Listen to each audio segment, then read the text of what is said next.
Hey, how's it going? Amelia here. Let's see what's making news. SpaceX and NASA have teamed up for an historic mission.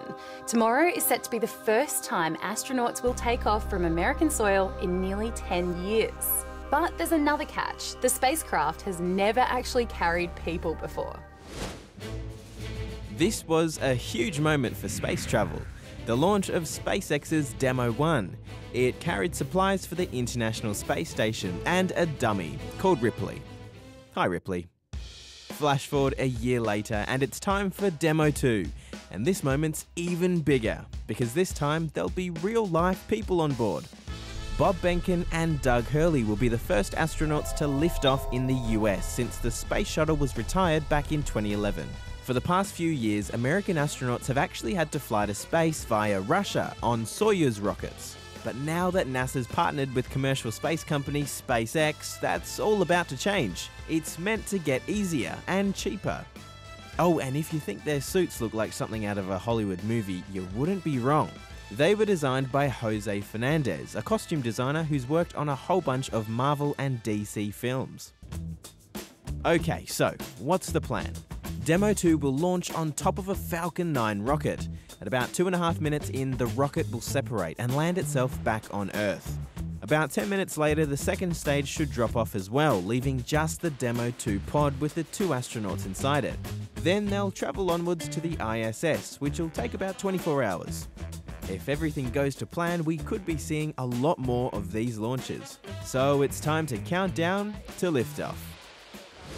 In another first, some of US President Donald Trump's tweets have been slapped with a fact-check warning label. Yep, Twitter didn't like these claims about mail-in votes. And under their new policy of labelling misleading content, the tweets now come with a get the facts warning. The president's not very happy about it and says Twitter's trying to stop free speech. Move over, Harry Potter. There's a new kids' book by J.K. Rowling in town. It's called The Ickabog, and it's being published for free in daily instalments online. Here's Leela. Let me tell you the story behind this story.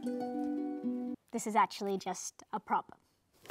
A long time ago, J.K. Rowling wrote The Ickabog, a story about an imaginary land ruled by a king called Fred the Fearless, and the myth of a fearsome monster called the Ickabog, which was said to eat children and sheep.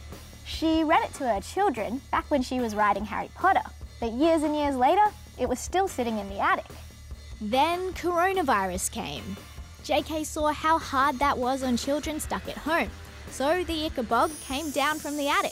She got her now teenage children to make sure it was still as good as they remembered, and made a website releasing chapters daily for free to all the children in all the lands. But she didn't want them to just read the story.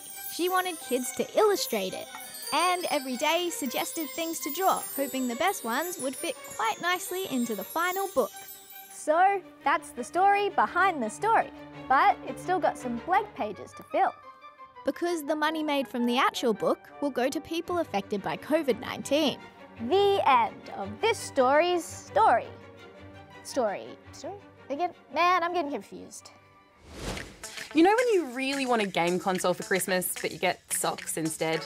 Or you run out of soap, so you use shampoo? Yeah, me neither. But there are plenty of people out there who do make do, and do it pretty well. No white paper? No worries. Grab a roll of toilet paper and make do, like this artist in Hong Kong. She's been creating delicate pieces of artwork during the pandemic and selling them for about $70 a pop. Just don't make do if you run out of regular rolls, or it'll be quite an expensive trip to the loo. What do you do when your favourite horse race is cancelled? Just hold your own. That's what nursing home workers in the US did for their residents. Oh, and there was also dancing. Well, why not? And this giant laughing kookaburra is normally quite a big deal in Townsville. It's the cultural festival's mascot, but travel restrictions mean this big guy's had to make do by hanging around its owner's backyard in Brisbane, which is either really fun or really annoying for the neighbours. I'll let you decide which. Well, that's it for now. I'll be back with more news tomorrow. See you then.